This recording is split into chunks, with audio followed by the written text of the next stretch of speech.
자, 정리해 봅시다. 글로벌 증시는 인공지능 열풍의 사상 최고치를 찍는다는데 내 주식 계좌랑 미국 채권은 왜 파란불일까요? 또 그 막대한 적자가 난 부서는 2억 원을 받고 흑자가 난 부서는 50만 원을 받는 회사가 있다면 믿으시겠습니까? 바쁜 아침 하루의 인사이트를 가장 쉽고 깊게 떠먹여드리는 BT 대당 읽기 지금 바로 시작합니다.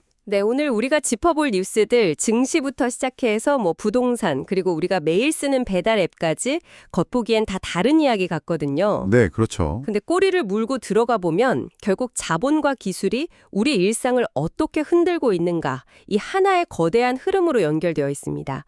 바로 들어가 볼까요? 좋습니다.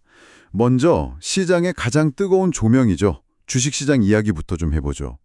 요즘 아시아 증시 보면 진짜 브레이크 고장난 스포츠카 같아요. 맞아요. 엄청나죠. 네, 일본 니케이 지수가 사상 처음으로 6만 5천 선을 돌파했고 대만 자취현 지수도 4만 3천을 넘어서면서 연일 최고치를 갈아치우고 있거든요. 네. 그 엔비디아랑 AMD 최고 경영자들이 대만을 연이어 방문하면서 그야말로 인공지능 반도체 열풍에 엑셀을 꽉 밟았잖아요. 그렇죠. TSMC나 소프트뱅크 같은 대표 기업들 주가가 진짜 펄펄 끓고 있는데 사실 이걸 단순한 거품이나 막연한 기대감으로 치부하면 시장의 본질을 놓치게 됩니다. 그럼 이게 단순한 기대감이 아니라는 말씀이신가요? 네. 인공지능이 만들어내는 새로운 산업의 지형도가 이 증시라는 거울을 통해서 실물 경제의 숫자로 딱 찍히고 있는 거거든요. 지금 글로벌 시장은 이 인공지능 데이터 센터를 구축하고 주도권을 잡기 위해서 진짜 국가의 명운을 건 인프라 투자를 벌이고 있습니다. 그리고 여기에 시장을 안도하게 만든 아주 중요한 거시적 순풍이 하나 더 불었죠. 바로 미국과 이란의 종전 합의에 대한 기대감입니다. 호르무즈 해협 재개발 같은 그런 지정학적 이슈들이 좀 해결될 기미가 보인다는 거군요. 네, 맞습니다. 유가가 안정되면 글로벌 인플레이션 우려가 줄어들 테니까 주식시장 입장에서는 완벽한 호재네요. 정확한 연결고리입니다. 중동 리스크가 완화되면서 국제유가가 5% 가까이 하락세를 보였거든요. 5%나 빠졌군요. 네, 유가가 잡히면 물가가 잡히고 또 물가가 잡히면 미국의 중앙은행이 금리를 내릴 명분이 생기잖아요. 이런 금리 인하 기대감이랑 인공지능이라는 강력한 기술적 테마가 완벽하게 맞물리면서 아시아 주요 증시가 치솟고 있는 겁니다. 아니 근데 잠깐만요. 제가 여기서 반론을 제기하지 않을 수가 없네요. 네, 어떤 부분이죠? 종전 기대감으로 유가가 떨어졌다고는 하는데 그 도널드 트럼프 전 대통령이 협상이 완전히 끝난 것은 아니다. 이렇게 선을 그으면서 유가 하락세에 찬물을 확 끼얹었잖아요. 그렇죠. 그런 발언이 있었죠. 게다가 증시가 이렇게 활활 타오르고 있는데 대체 왜 미국 장기국채 ETF에 투자한 개인 투자자들은 수천억 원의 자금을 막 빼면서 눈물에 손절을 하고 있는 겁니까?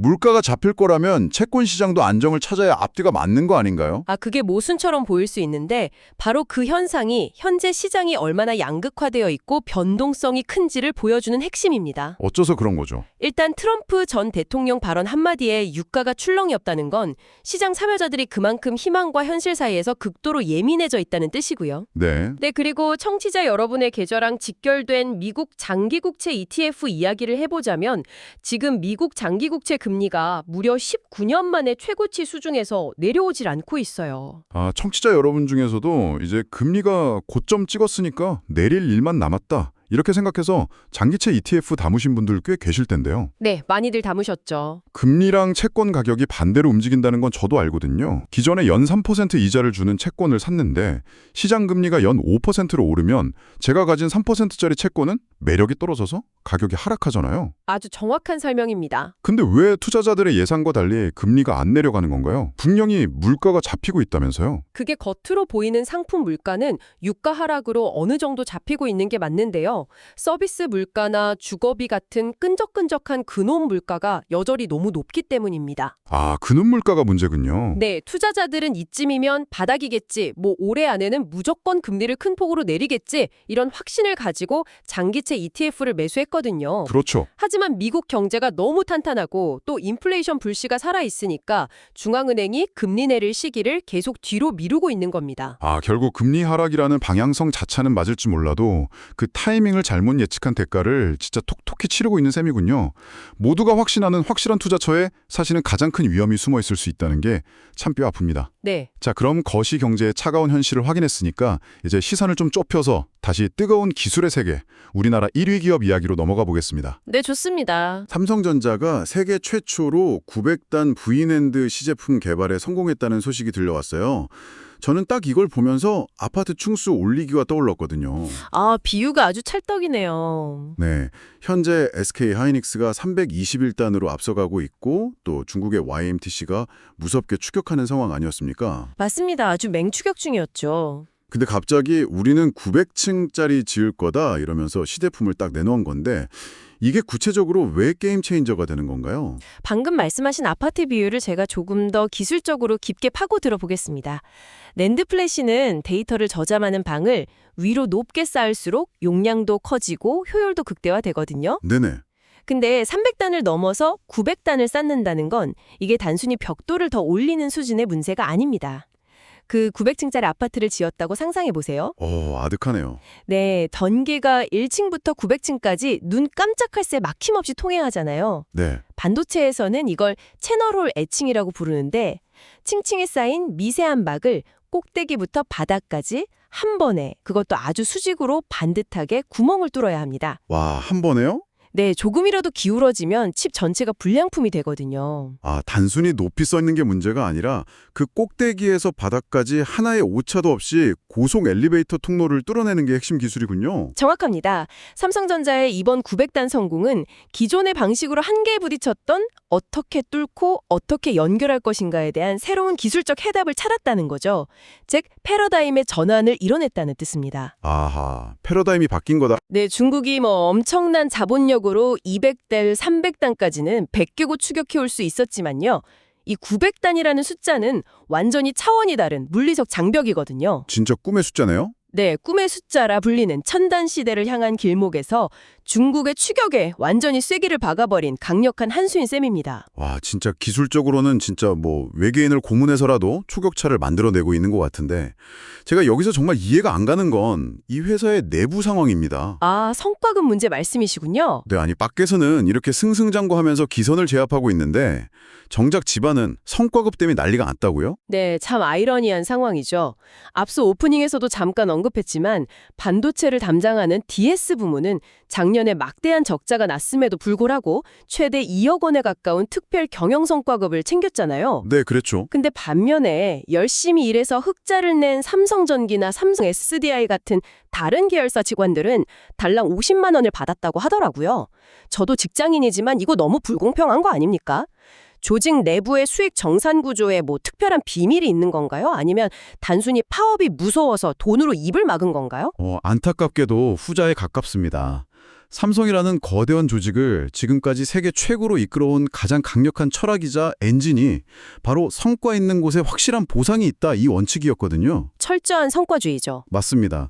그런데 이번 특별 경영성과급 제도는 그 원칙의 근간을 완전히 흔들어버렸습니다. 그 DS 부문 노조의 파업 리스크가 그만큼 컸다는 뜻이겠네요. 네, 반도체 생산 라인은 단 하루만 멈춰도 수조 원의 손실이 발생할 수 있으니까요. 당장의 파업은 막았지만 조직 경영 관점에서 진짜 위기는 이제부터 시작이라고 봅니다. 어떤 위기요? 흑자를 내고도 소외된 타 계열사 직원들이 느끼는 이 엄청난 박탈감은 차치하고서라도요. 경영진에게 가장 뼈아픈 부메랑은 실적이 안 좋아도 강하게 뭉쳐서 파업하겠다고 압박하면 억대 돈을 주는구나. 이런 학습 효과가 그룹 전체에 퍼졌다는 겁니다. 그거 진짜 위험한데요? 네, 한번 깨진 공정성에 대한 신뢰는 수조 원을 들여도 다시 붙이기가 정말 어렵거든요. 정말이네요.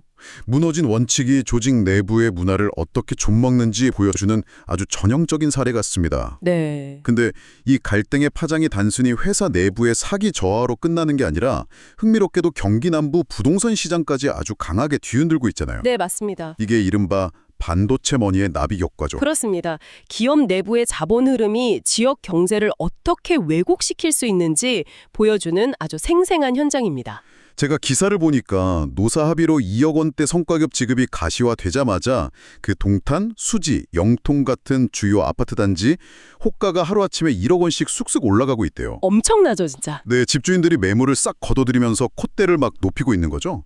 게다가 회사에서 최대 5억 원까지 사내 대출을 지원해 주니까 직원들 입장에서는 이참에 집을 사자, 이런 아주 강력한 매수 심리가 형성된 거고요. 네, 이게 거시경제의 돈풀기가 아니라 특정 기업이 만들어낸 하이퍼 로컬 인플레이션, 그러니까 초국지적 물가 상승 현상입니다. 초국지적 물가 상승이요? 네, 직원들 입장에서는 뭐 쾌재를 부를 기회겠지만 그 동네에 거주하는 평범한 다른 직장인들이나 지역 주민들을 한번 생각해 보십시오. 박탈감이 엄청나겠네요. 나는 어제랑 똑같이 열심히 일했을 뿐인데 자고 일어났더니 옆집 삼성 직원이 받은 성과급 때문에 내 집 마련의 꿈이 1억 원이나 더 멀어진 겁니다.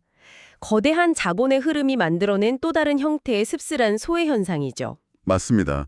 누군가의 성과급 잔치가 누군가에게는 주거비 폭등이라는 청구서로 날아온 셈이네요. 자, 이렇게 부동산이라는 묵직한 주제를 다뤄봤으니까 이제 청취자 여러분들의 지갑과 훨씬 더 직접적으로 맞닿아 있는 일상 속 소비 이야기로 렌즈를 돌려보겠습니다. 네, 어떤 이야기죠? 그 동탄 집값을 올린 게 반도체먼이라는 환상이었다면 요즘 우리 스마트폰 속 배달앱 생태계를 지배하는 환상은 바로 무료 배달입니다. 배달의 민족과 쿠팡이치의 그 2차 치킨 게임 말씀이시군요. 네네. 소비자 입장에서는 앱을 열 때마다 무료 배달 딱지가 딱 붙어 있으니까 당장은 배달비 안 내서 좋긴 합니다. 그렇죠. 당장은 좋죠. 근데 기업들이 뭐 자선 사업가도 아니고 이렇게 피 터지게 제살 깎아먹기식 경쟁을 벌이면 결국 그 구멍난 수익을 나중에 우리가 음식값으로 다 메우게 되는 거 아닐까요? 이 공짜 점심의 실체가 뭡니까 대체? 아주 통찰력 있는 지적이십니다. 지금 벌어지고 있는 상황의 메커니즘을 들여다보면 이게 전혀 공짜가 아니거든요. 역시 그렇군요. 2024년에 쿠팡이치가 유료 회원들을 대상으로 무료 배달을 시작하면서 시장 점유율을 쫙 끌어올렸죠. 네. 그러니까 위기감을 느낀 업계 1위 배민도 배민클럽이라는 유료 구독을 만들어가지고 맞불을 놨습니다. 근데 최근에 쿠팡이치가 아예 일반 회원에게까지 한시적으로 무료 혜택을 확 풀면서 치고 나오니까요. 배민도 가만히 있을 수 없었겠네요. 네, 배민도 지지 않고 배민클럽을 일반에 무료로 체험하게 하면서 그야말로 진흙탕 싸움이 된 겁니다. 서로 남의 파일을 뺏어오기 위해서 수천억 원의 마케팅 비용을 막 틀고 있는 제로섬 게임이네요. 맞습니다. 배달앱 시장 전체의 파이가 커지는 성장기가 아니라 지금은 정체기이기 때문이죠. 아하. 근데 문제는 플랫폼 기업들이 손해를 보면서 부담하고 있는 이 엄청난 무료 배달 비용이 결국 어디로 전가되느냐 하는 겁니다. 결국 사장님들이나 소비자들 아닐까요? 그렇죠. 플랫폼은 결국 입점에 있는 식당 사장님들, 즉 소상공인들의 수수료를 올리거나 광고비를 인상하는 방식으로 비용을 회수할 확률이 아주 높습니다. 어휴, 그럼 수수료 부담이 커진 식당 사장님들은 어떻게 할까요? 당연히 음식의 기본 가격을 올리거나 아니면 음식의 양을 줄일 수밖에 없죠. 결국 소비자는 배달비를 안 내는 대신 더 비싼 치킨을 먹게 되는 이 조삼모사 구조에 빠지게 되는 거군요. 네, 정확히 그렇습니다. 와, 무료 배달이라는 달콤한 미끼 뒤에 물가 상승이라는 날카로운 바늘이 숨겨져 있었네요. 네. 근데 배달앱이 보이지 않게 비용을 전가한다면 반대로 대놓고 터무니없는 가격을 매겨서 논란이 되는 경우도 있습니다. 메타 이야기 하시는 거죠? 맞습니다.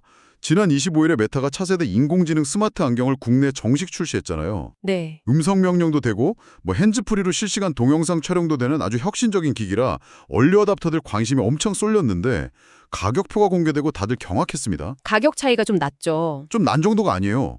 같은 제품인데 한국이 미국보다 무려 최대 20만 원이나 비쌉니다. 이른바 코리아 텍스입니까 이거? 글로벌 빅테크 기업들이 한국 소비자를 만만한 호경으로 보는 걸까요? 제가 메타의 입장을 잠깐 대변해서 악마의 변호인 역할을 한번 해보자면 사실 변명의 여지는 약간 있습니다. 변명할 거리가 있나요? 이런 인공지능 기기는 단순히 하드웨어 기계값만 들어가는 게 아니거든요. 한국어 음성 인식을 고도화하기 위한 로컬라이제이션, 즉 현지화 비용이 꽤 많이 들었을 겁니다. 현지화 비용? 네.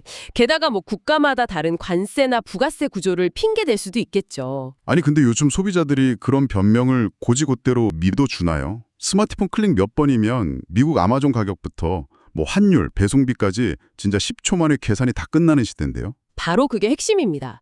비용 구조의 차이가 설령 있다 하더라도 국내 시장에만 유독 이렇게 가혹한 고가 정책을 고수하는 건 기업의 아주 치명적인 오판이자 오만이죠. 네. 한국 소비자들은 전 세계 어느 시장보다 정보의 비대칭성을 가장 빨리 깨고 또 불합리하다고 느끼면 지갑을 가장 단호하게 닫아버리는 집단이거든요. 맞습니다. 게다가 올 하반기에는 삼성전자와 구글 연합군이 만든 새로운 인공지능 안경이 출시될 예정이지 않습니까? 대응안이 있군요. 네, 이처럼 아주 훌륭한 대안이 딱 기다리고 있는데 한국 소비자들이 굳이 글로벌 호구 취급을 받아가면서 수십만 원을 더 주고 메타 제품을 살 이유는 전혀 없는 거죠. 맞습니다.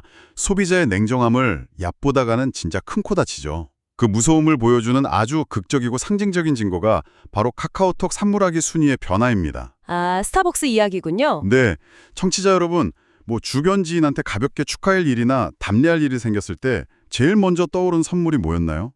10중 8구 스타벅스 기프티콘이었을 겁니다. 저도 그랬거든요. 그렇죠. 무려 7년 동안 진짜 단 한 번도 카카오톡 선물하기 1위 자리를 내준 적 없던 부동의 제왕, 스타벅스가 최근 왕좌에서 훅 밀려났습니다. 네, 엄청난 이변이었죠. 배달의 민족 상품권에 밀린 건 물론이고요. 커피 브랜드 카테고리 안에서도 저가 커피인 메가커피의 1, 2, 3위를 모두 뺏겼어요.